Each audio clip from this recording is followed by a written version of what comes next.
In this remote desert area, about 75 miles northeast of Las Vegas, Nevada, the Atomic Energy Commission, in collaboration with the United States Army and Air Force, will conduct the atomic test known as Exercise Desert Rock.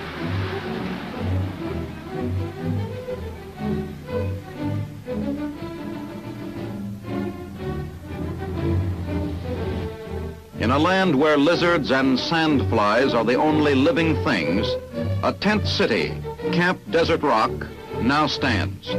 Here, the participating troops, observers, and service units, numbering more than 5,000 people, will live during the exercise. The Army engineers, Ordnance, Signal Corps, military police, and other branches of the service furnish specialized units to augment the 3rd Corps headquarters, which has been designated as responsible for the planning and execution of the military phase of the test. Though lacking in modern conveniences, the camp adequately supplies the basic needs of the men during their stay in the desert.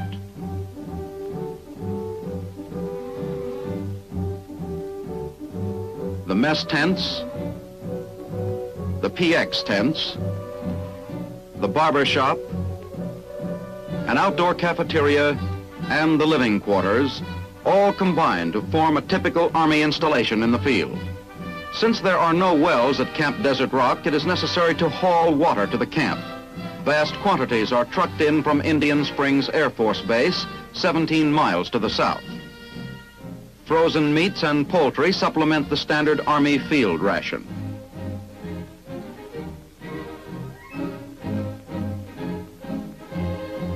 Wind, sweeping across the desert, provokes violent dust storms and blows down tents. Dust and grit fill the air, making life miserable. Later, the portable shower units provide bathing facilities to wash off the grime. Lieutenant General Joseph M. Swing, 6th Army Commander, arrives to confer with Major General William B. Keene, Commanding General of 3rd Corps and Military Director of the exercise, the first in which troops will participate as part of an atomic experiment.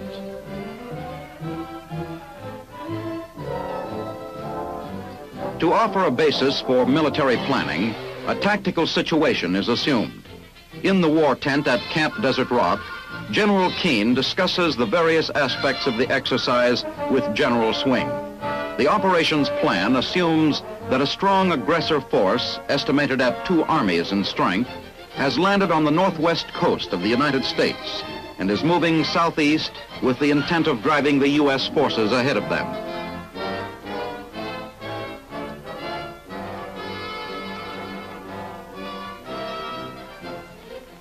Within a short time, the U.S. 6th Army, consisting of 3 corps, has been forced to withdraw to a line running from the west coast north of Los Angeles through southern Nevada. For the purposes of this exercise, a decision has been made to employ an atomic weapon to destroy this theoretical enemy in front of 3rd Corps and drive him north from his present position. The 3rd Corps plan includes a withdrawal, initially, by one of its infantry divisions into a defensive position. The battalion combat team participating in the exercise is part of this theoretical division. The exercise on the ground will be implemented by one battalion combat team consisting of units of the 11th Airborne Division and the 546th Field Artillery Battalion. The BCT will prepare a defensive position at the test site. Corps augmentation units work busily in the forward area to install materiel, in this case, a Bailey bridge.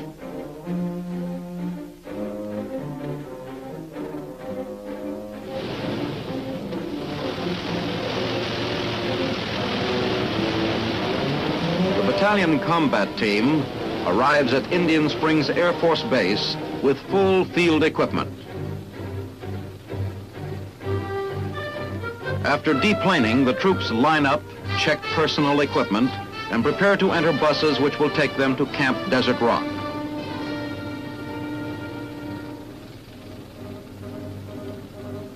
General Keene is on hand to welcome them. The men carry their individual weapons as well as field packs.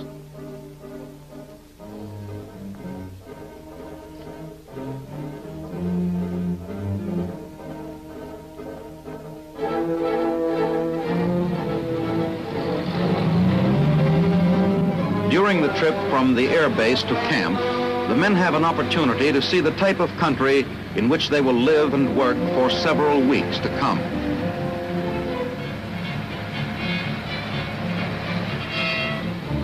At camp, the buses are guided to the BCT area by MPs.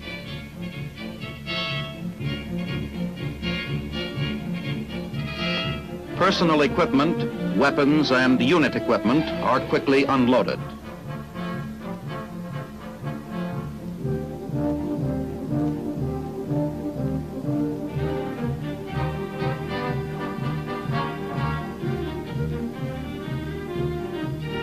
A welcome break from the desert heat finds the men moved in and ready for the work-filled days ahead. Orientation lectures are given on the effects of an atomic weapon. In addition, the men are thoroughly drilled in the part they will play in the exercise. Military police, truck drivers, evaluators, and observers are briefed in detail. An understandable concern is usually expressed by troops about the dangers of entering an atom-blasted zone. In airbursts like the one which the men will see, and the type which would normally be used against troop concentrations, no serious amount of radioactivity remains in the ground. In order to evaluate the effect of the atomic weapons, 9 test positions have been set up at varying distances from ground zero, the exact point at which the bomb will be detonated. At the battalion combat team area, the men will dig in and construct foxholes and machine gun emplacements. A convoy carries them to within marching distance of this spot.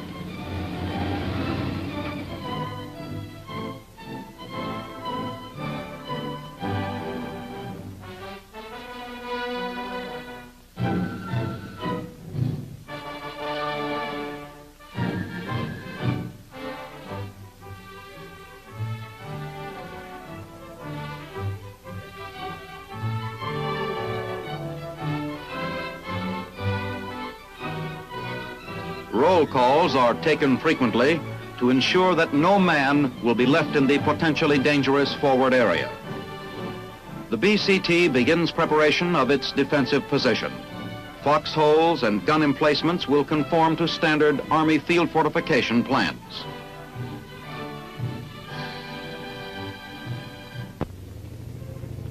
Bulldozers and other earth-moving machines scoop out gun emplacements as construction of forward area installations continues rapidly.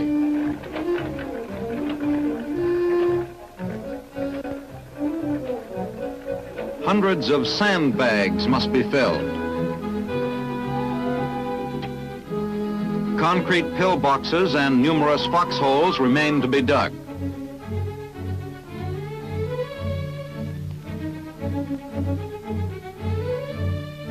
Communications are established and tested.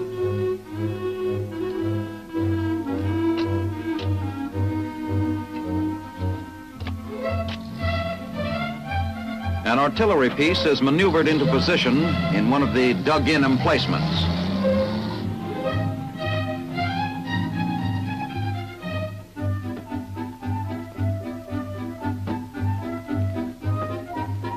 Later, evaluators will inspect the piece to see if it was affected by the bomb.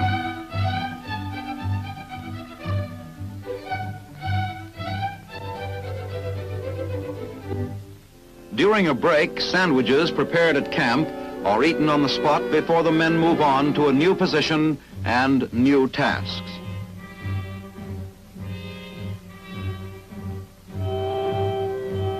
On D-1, 2 film badges are issued to each man of the BCT. These are used to measure cumulative radiation. One will be carried by the man during the test and will record the amount of radiation to which he has been subjected. The second badge, left with the individual weapon in the BCT area, will record the amount of radiation he would have received had he been present at that point during the blast. Now on D-1, the BCT has almost completed preparations in the forward area. As the final step, weapons with film badges firmly attached are carefully placed in the individual field fortifications. Here they will remain until retrieved after the detonation on D-Day.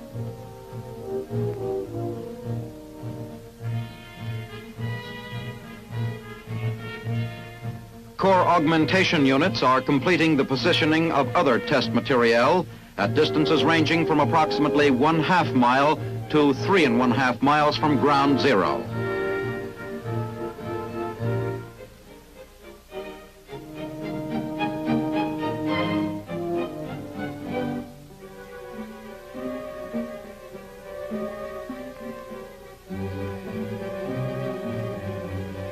Sheep are placed in a variety of emplacements and shelters. Some are placed in enclosures at ground level, while others are placed in below ground positions.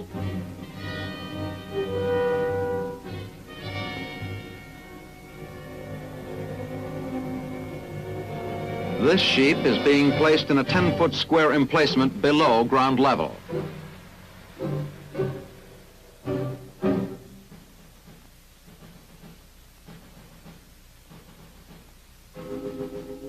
Tactically placed personnel field fortifications have been laid out to test their effectiveness against an atomic explosion.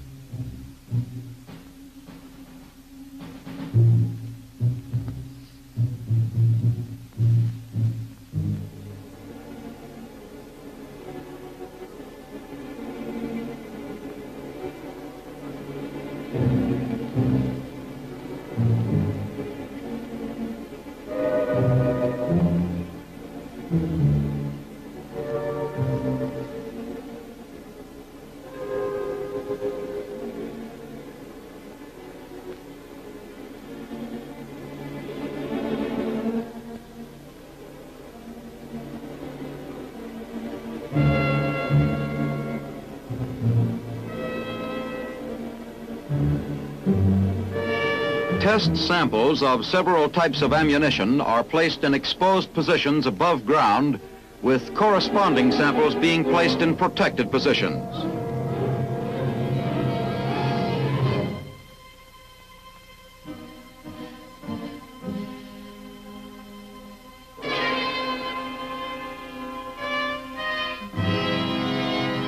As D-1 draws to a close, all troops are withdrawn from the forward area test site, which now becomes a no man's land until after the detonation of the A-bomb on D-Day.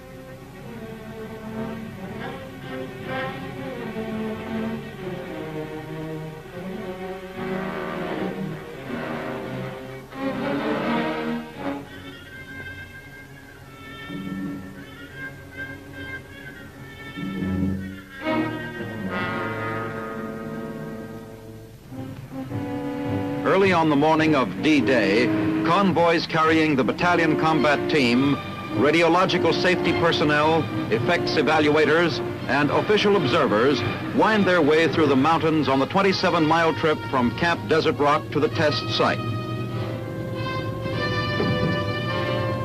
In a parking area near the observation position, the men detruck in the cold of early morning. The observation point is about 7 miles from ground zero.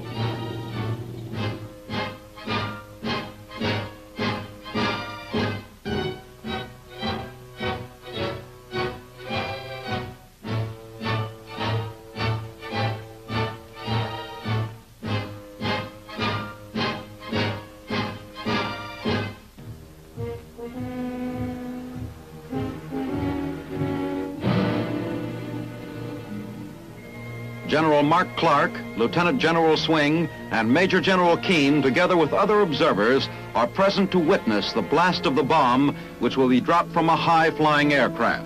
High Department of Defense officials and congressional representatives await each hour. Final briefings have brought the men up to date on the various conditions of the test. It is believed they will experience less fear during the blast because they have learned that radioactive elements from air bursts are carried into the stratosphere in a cloud, where they mix rapidly with the upper air currents. The bomb will be detonated only if all predetermined requirements are met, including weather conditions. BCT personnel are interviewed to determine the effect of orientation lectures. Sergeant O'Brien, I understand you're the acting first sergeant of your company. Yes, sir, that's right. How many of your men do you think would volunteer to go up and be in one of those foxholes when the bomb went off? I'd volunteer, I guess, for about a half a dozen. At least half a dozen? Yes, sir. You know, that's quite a loud noise that bomb makes when it goes off. Do you think it would do you any harm? No, I don't think the noise would, sir, no. How about radiation? Do you think there's much danger from radiation? Well, radiation is the least of the worries that the men are thinking about. I think most people thought that radiation was the greatest danger, didn't they? Where did they learn different? We were, prior to our instructions here, we received a very thorough briefing before we even came in this close to contact with it. You feel that those instructions have given you confidence in your ability to protect yourself? Yes, sir. How about the exercise you're going through up there? Is that something you think the men will go through with all right? Yes, sir. I think they'll do very well in it. They're mentally ready for it. They're eager and ready to go. Good. Well, we're glad to have you here. As H hour approaches, those men without protective glasses are instructed to sit down on the ground and face away from the blast. The bomb has left the plane.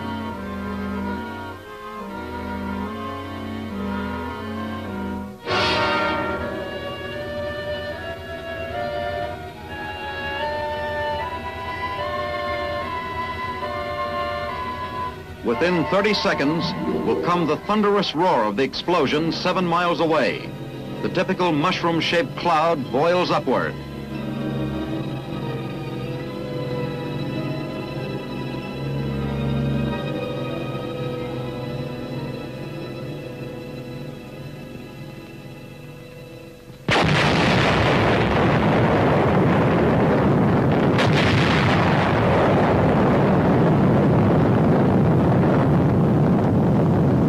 Only 10% of all injuries from high atomic airbursts are from X and gamma rays. Reports indicate that these are the greatest concern of the average citizen and soldier. This test, in which combat troops are participating, is designed to dispel much of the fear and uncertainty surrounding atomic radiation and the effects of these rays.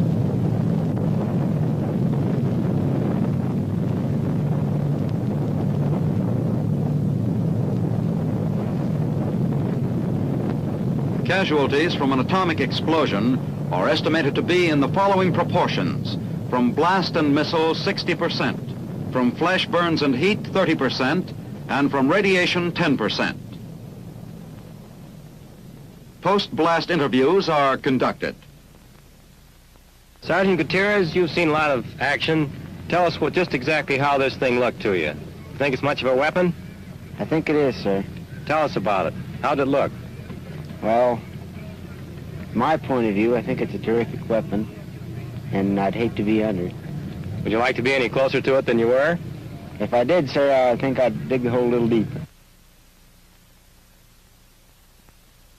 Sergeant Brewster, can you tell us whether you think that the orientation you had for this weapon prepared you for what you saw out here? Yes, sir, it did. How about the fear that you felt? Did they prepare you against that? Yes, sir, they did. They told us enough so that, well, our fear was cut down so much more than it was before the orientation that we hardly had any fear at all. Would you have confidence that you'd be able to go right in there now and carry out your tactical mission a few minutes after the blast? Yes. How close do you think, now that you've seen it, you'd be willing to be? Well, sir, I'll tell you that after I see them positions up there. Well, you know you dug some foxholes about a few miles away, and you're going to see just what things look like in there. Yes. What are you going to do after you look at your positions? Well, if we look at positions, we'll pick up our weapons and we'll move in toward ground zero, see what the area looks like in there and toward... Did you feel now, after it's all over, that you've had a big letdown, that there's any disappointment in this weapon? No, sir, there's no disappointment. No disappointment. It's certainly a powerful weapon. I can't understand how anything so beautiful can be so destructive. Radiological safety teams sent out to measure residual radiation report that the forward area is safe to enter. As their part of the tactical exercise, the BCT entrucks to move up to its previously prepared position.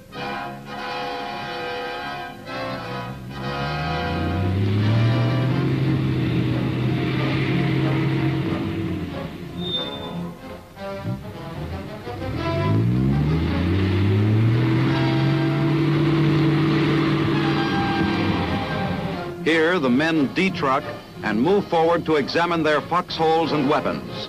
Soon each man will see for himself what his chances for survival would have been had he been in his foxhole at the time of the blast. In recovering their weapons from the foxholes, the men find little damage done to either the weapon or the dug-in position. Information from the radiological instruments indicate that a negligible amount of radiation exists at this position, approximately 2 miles from ground zero. Film badges are removed from weapons and will be turned over to technical personnel for processing. The BCT receives a briefing in which the condition of equipment and emplacements is discussed. Preliminary observations indicate that a man in a foxhole caught this close to an atomic explosion would be reasonably safe. The commanding officer of the battalion combat team gives the signal for the advance toward the BCT objective, an area approximately 1/2 mile from ground zero. In a formation of 15 columns abreast, the team moves across the desert, which only a short time before was subjected to the atomic blast. In theory, they are launching an attack against a foe which has been stunned by an atomic weapon used in close tactical support of ground troops. The radiological safety teams, with their detection instruments, have moved out ahead of the troops. The evaluators who follow shortly after will examine field fortifications and equipment for evidence of blast and heat damage as a basis for reports to be rendered by the effects evaluation group. Here, an ordnance evaluator finds a carbine-mounted snooper scope only slightly damaged, damage which can be repaired in the field. In some cases, the paint on tanks, recoilless rifles, howitzers, and other metal equipment was seared and scorched by the intense heat on the side nearest the bomb. Portions of a test bridge were damaged. Some weapons are blown over. Rubber parts and sections of tires are found to have melted. Telephone equipment sustained the blast and heat without serious damage.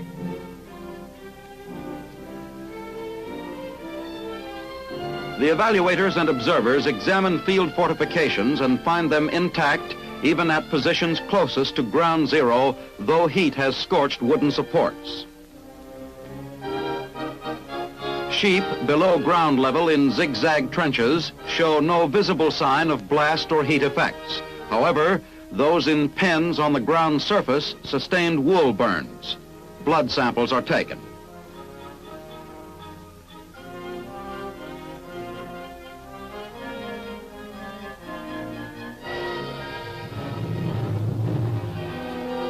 A .30 caliber machine gun is checked for radiation.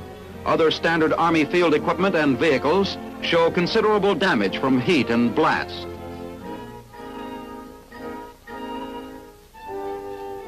Portions of sandbags exposed to the heat were burned.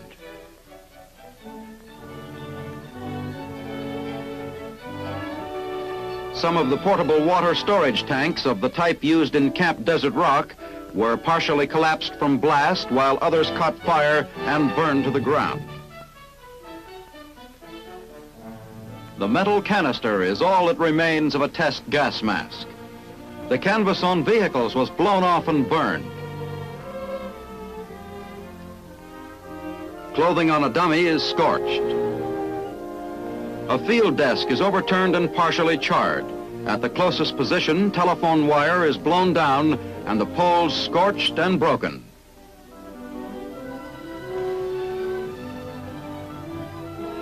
Fabric samples of different types show reactions to heat and blast. Field wire and telephones give evidence of scorching and burning.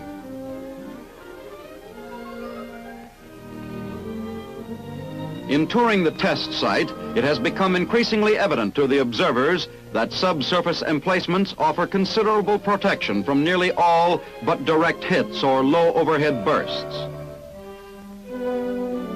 The battalion combat team continues its march toward positions closer to ground zero.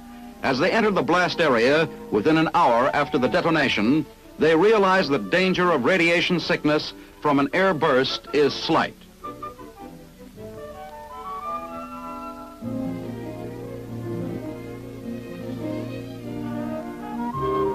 A zone pole several hundred yards from ground zero is inspected by a radiological safety man.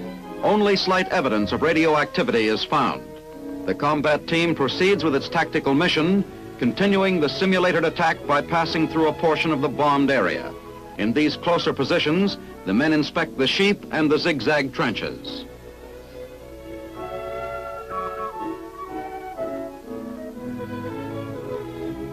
At one of the test positions, the men are briefed concerning damage to the various test positions which they have just seen. Later, the effects and evaluation group will prepare detailed reports on the results of the test for distribution to persons concerned with the tactical use and development of atomic weapons. Before entrucking for camp, VCT participants in the test are inspected with radiological detection instruments for evidence of radiation. A thorough head-to-foot examination will reveal any accumulation of radioactive material. Vigorous sweeping with a broom removes contaminated dust and dirt from shoes and clothing.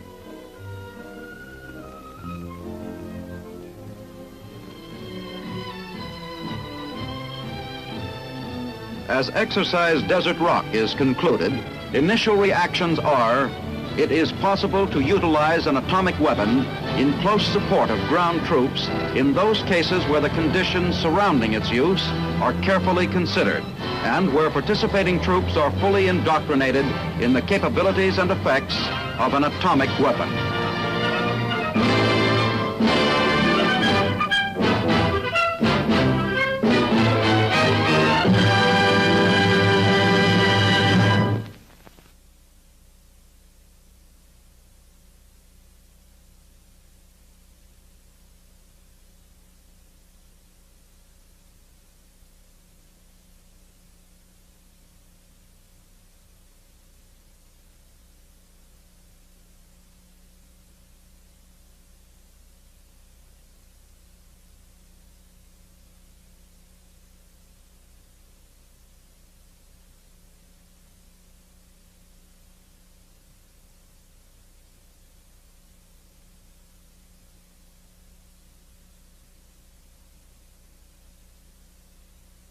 Joseph M. Swing, 6th Army Commander, arrives to confer with Major General William B. Keane, Commanding General of 3rd Corps and Military Director of the exercise, the first in which troops will participate as part of an atomic experiment.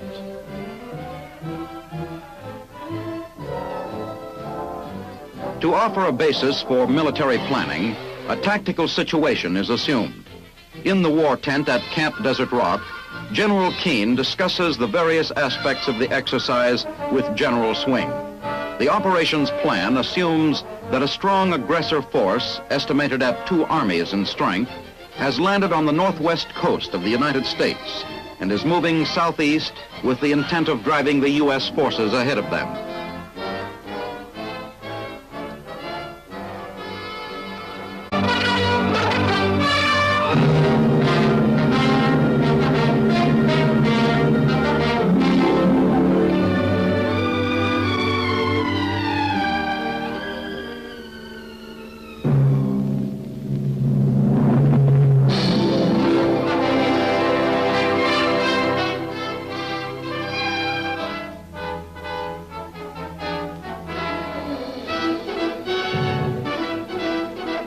In this remote desert area, about 75 miles northeast of Las Vegas, Nevada, the Atomic Energy Commission, in collaboration with the United States Army and Air Force, will conduct the atomic test known as Exercise Desert Rock.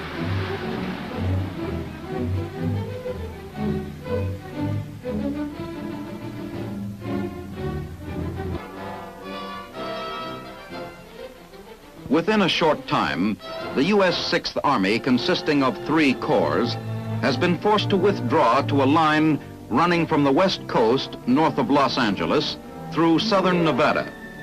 For the purposes of this exercise, a decision has been made to employ an atomic weapon to destroy this theoretical enemy in front of 3rd Corps and drive him north from his present position.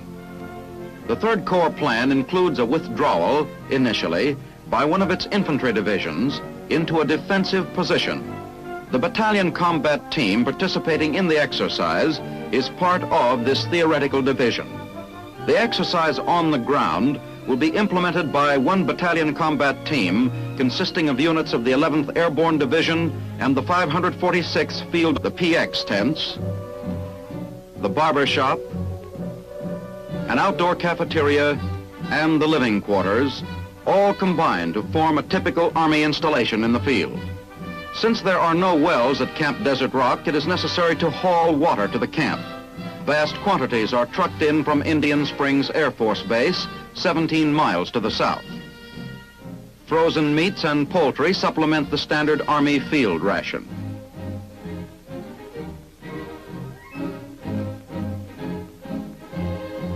Wind, sweeping across the desert, provokes violent dust storms and blows down tents. Dust and grit fill the air, making life miserable.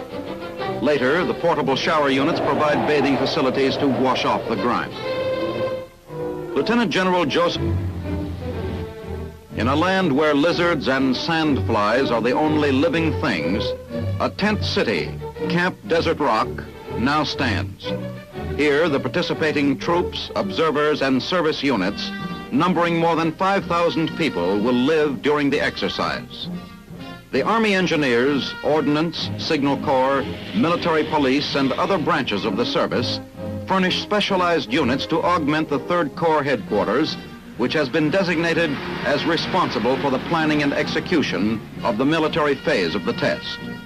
Though lacking in modern conveniences, the camp adequately supplies the basic needs of the men during their stay in the desert.